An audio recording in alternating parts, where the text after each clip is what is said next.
Imagine yourself drifting into a gentle twilight, the world around you growing calm as the soft cadence of history begins to unfold. Tonight, we journey not to grand temples in their dazzling glory, but into the quiet, dusty corners of ancient Egypt, into the everyday lives of those whose hands bore the weight of empires. Let the rhythmic tone of my voice guide you, carrying you across sun-baked plains and into bustling work camps, where the steady beat of hammers on stone echoes like a lullaby. Here, amid the shifting sands, we will explore stories that often go untold, the silent struggles, the subtle ingenuity, and the unwavering routines of laborers, scribes, and mourners. As you settle more deeply into your resting place, allow your breathing to align with the ebb and flow of our tale. No dramatic fanfares await, only the soft rustle of linen, the distant murmur of workers, and the slow drift of time itself. In tonight's exploration, we strip away the gilded myths of pharaohs and mighty monuments, choosing instead to peer through the eyes of those who built them. We begin with a stark question. Why you, transplanted into the harsh reality of the desert labor camp, would likely never survive a single season of pyramid building? With every measured phrase, you are invited to witness the toil, the pain, and the surprising moments of solace that coexisted under Egypt's relentless sun. This is segment 1, Why You Wouldn't Survive Building a Pyramid. Close your eyes if you wish, and picture a vast plain of ochre sand stretching to the horizon. The sun hovers like a molten orb, its heat rolling across your skin in gentle waves that grow ever more insistent. Each breath you take is tinged with the fine powder of stone dust, wisped into the air by the thousands of hands at work. Imagine yourself wearing a simple linen skirt, damp at the waist, the fabric stiff with the grit of the day.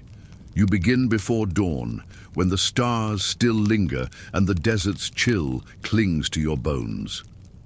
The overseer's call, a low, resonant hum, echoes across the camp, and soon you join a line of men hauling stone blocks along an earthen ramp. Each block weighs over 2 tons. Your shoulders dig into the rough-sawn wood of the sled, your fingertips white-knuckled around the rope. With every step your legs burn, the coarse sand shifting beneath your feet. The rhythm is relentless. 1, 2, 1, 2, until your breath comes in shallow, hurried gasps. By mid-morning, the sun has claimed the sky, and the temperature rises with deceptive swiftness.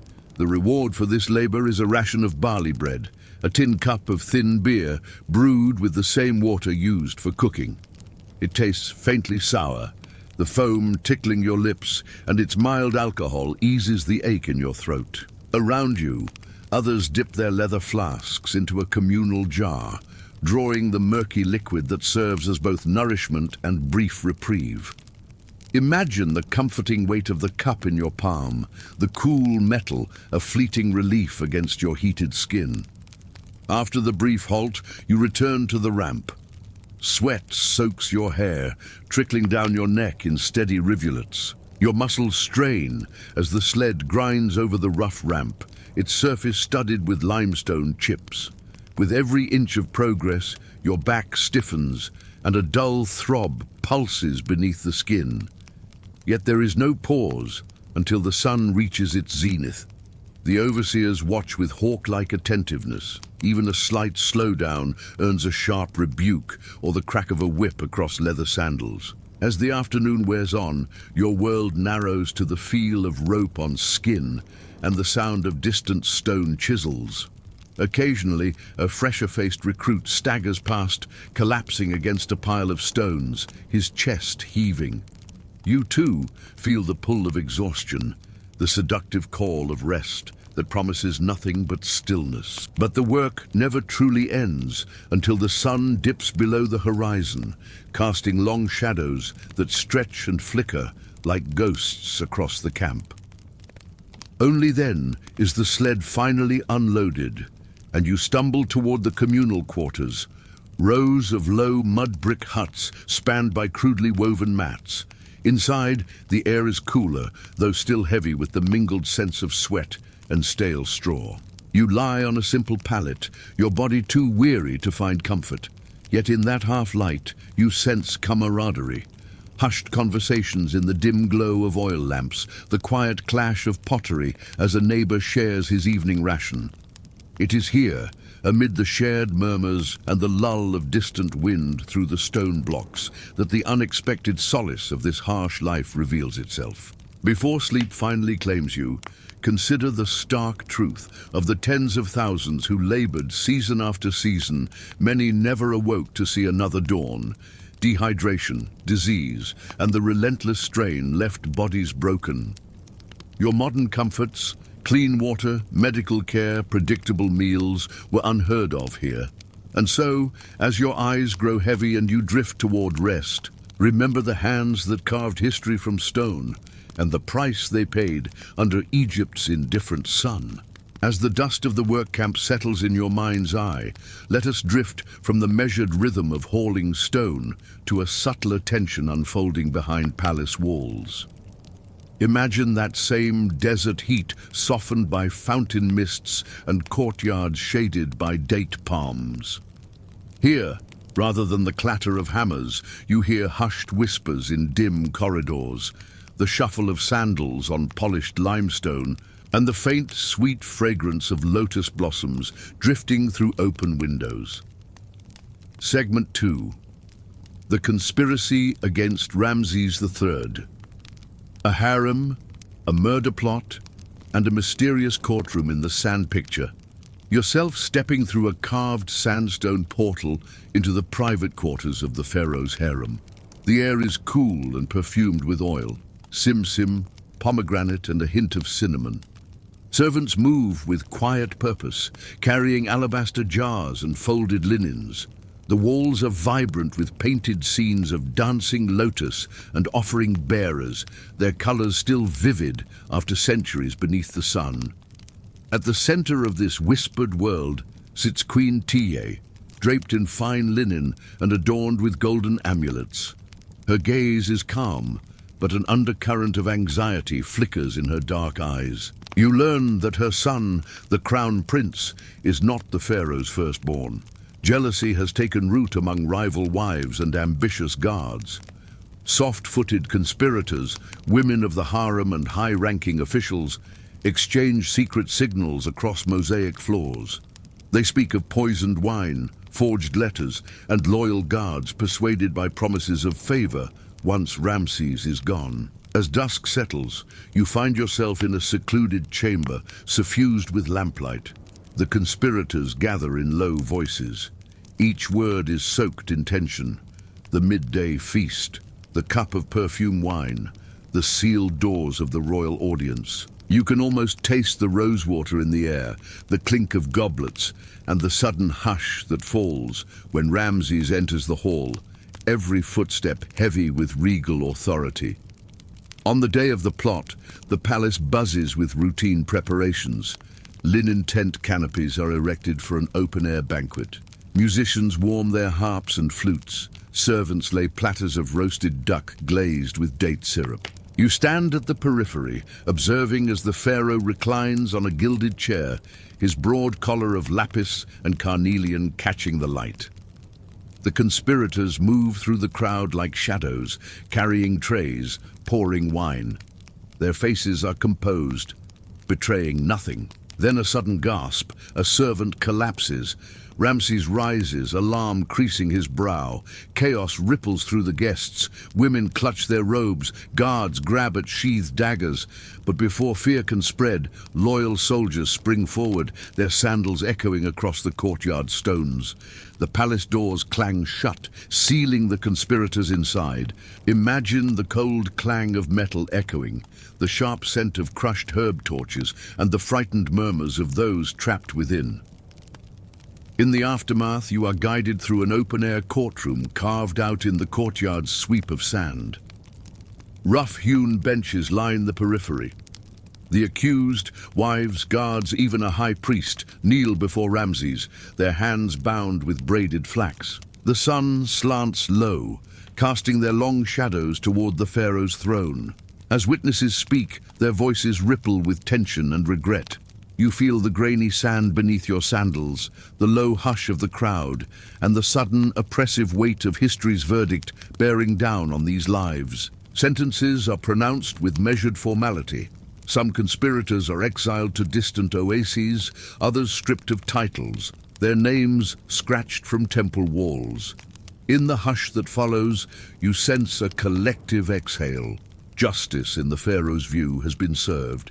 Yet the palace remains charged, the fragrance of perfumed oils mingled with the lingering taste of betrayal. As night descends and torches flicker to life, you slip away from the courtyard and return to the calmer corridors of the harem. The scent of lotus returns, soft and reassuring. Through carved lattice screens, you glimpse the star-studded sky and the distant silhouette of pyramids, silent sentinels to the drama you have witnessed. Let the steady glow of torchlight guide you back to rest, your breath slowing as the palace's echoes fade.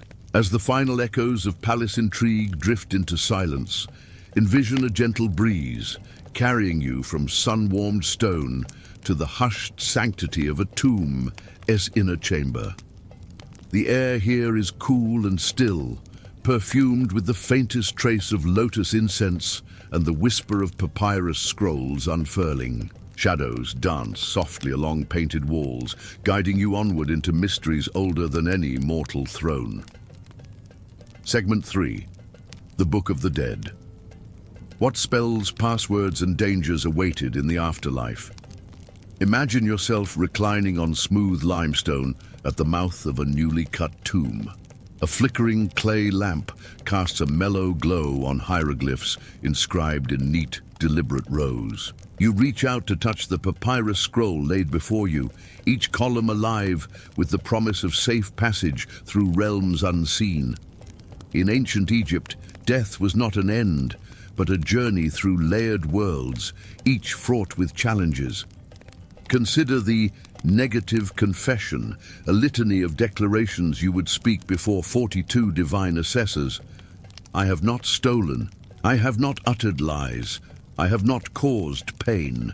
Your voice, calm and unwavering, would slip through the air like tendrils of incense smoke, each phrase a shield against accusation.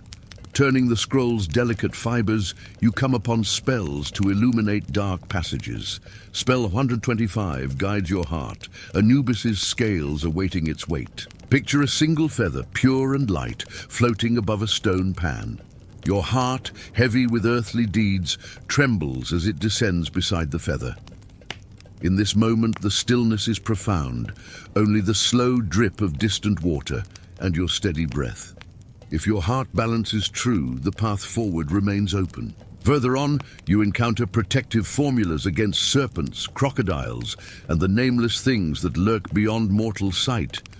Rather than gruesome detail, these spells offer metaphorical armor. Rise, O serpent, become a protective cord around me, you intone softly, your words weaving an unseen barrier of sound. The rustle of papyrus under your fingers becomes a lullaby, each syllable a gentle knot tying safety around your soul. As you trace the final vignettes, Osiris enthroned amid fields of eternal green, you sense the comforting repetition of familiar names and rituals. Netja, Netja, god of gods, watches over you with calm authority. His presence is a balm, the promise that even in the vast unknown, pattern and order endure. When at last you roll the scroll closed and lay it in your arms, feel the smooth grain of papyrus and the weight of centuries of faith. The chamber seems to exhale with you, its cold stone walls humming with a timeless hush. Let the resonance of these ancient spells lull your mind as you drift toward the borders of wakefulness and sleep. Secure in the knowledge that, should you awaken on the shores of the afterlife, the Book of the Dead will whisper you safely onward. As the whispers of the afterlife's pathways fade, let us drift back above ground to a different kind of sanctuary. The cool, quiet halls of the House of Life, where ink met papyrus and secrets of magic and medicine were preserved.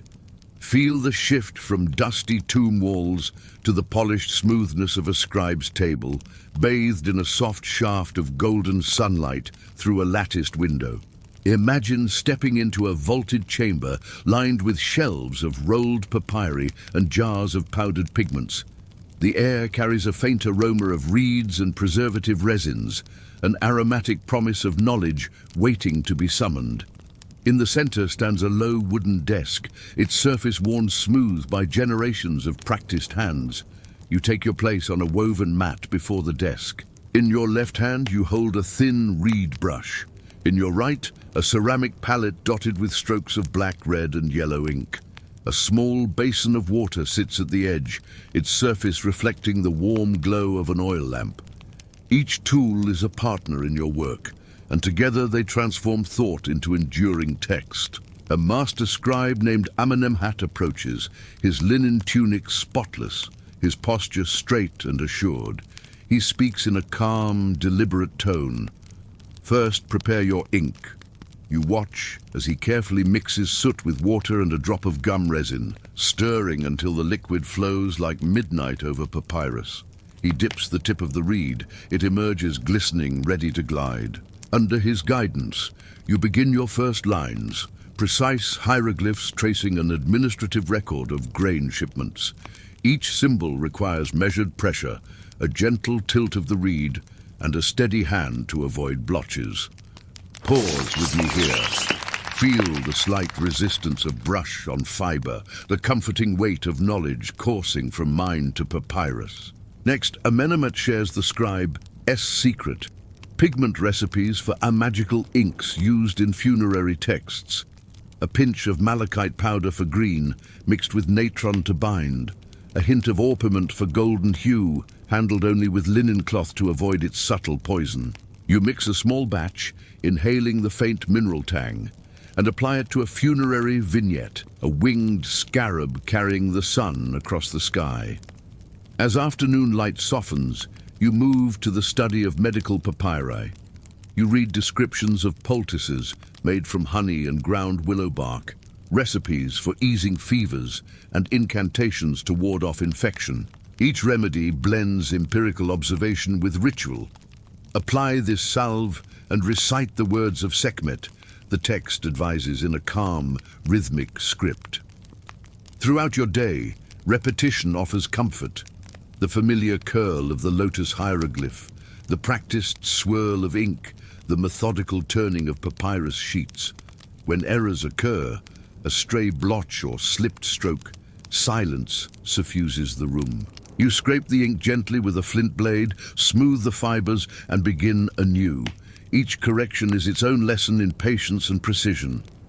As dusk falls, the house of life grows hushed. Lamps are trimmed. The final scroll is rolled and sealed with clay bearing the scribe's emblem. Amenemhat nods approvingly. You step outside, stepping onto soft sand warmed by the day's last glow. The distant call of a nightjar drifts through date palms, and the walls of the temple complex recede into gentle shadow. As our voyage through ancient Egypt's hidden rhythms draws to a close, feel yourself drifting upward, away from sun-baked quarries, whispering palace halls, silent tomb chambers, and the hushed sanctum of the house of life. Each scene dissolves into the soft haze of memory, like sands slipping through patient fingers. In your mind's eye, you stand once more beneath the modern night sky, where the cool breeze carries the faint hum of distant traffic instead of the clang of chisels or the murmur of scribes. The familiar comforts of today, your pillow cradling your head, the gentle weight of blankets against your skin, the steady pulse of your own breath, welcome you back. Remember the steady resilience of those ancient workers who found moments of community amid hardship, the quiet courage of conspirators caught between loyalty and ambition, the careful prayers of souls seeking safe passage through realms unknown, and the meticulous artistry of scribes preserving wisdom on fragile scrolls. Though separated by millennia, you share a thread of humanity with each figure we encountered. Their routines, hopes, fears, and dreams, carried out under relentless suns and silent stars, reflect the same longing for purpose and peace that guides us today. As your eyelids grow heavy, allow their steadiness to echo in your own heart. The slow, comforting cadence of routine, the soft promise of knowledge, the gentle shield of ritual. Now, as you surrender to sleep, carry with you a final image, a single papyrus scroll rolled and sealed, resting quietly in a candlelit chamber. In its unassuming form lies the story of an entire civilization, its triumphs and its trials, its simplicity and its splendor. Let that image be your lullaby, a quiet testament to the endurance of human spirit across time. Good night, and may your dreams be as serene and profound as the ancient sands we have traversed together.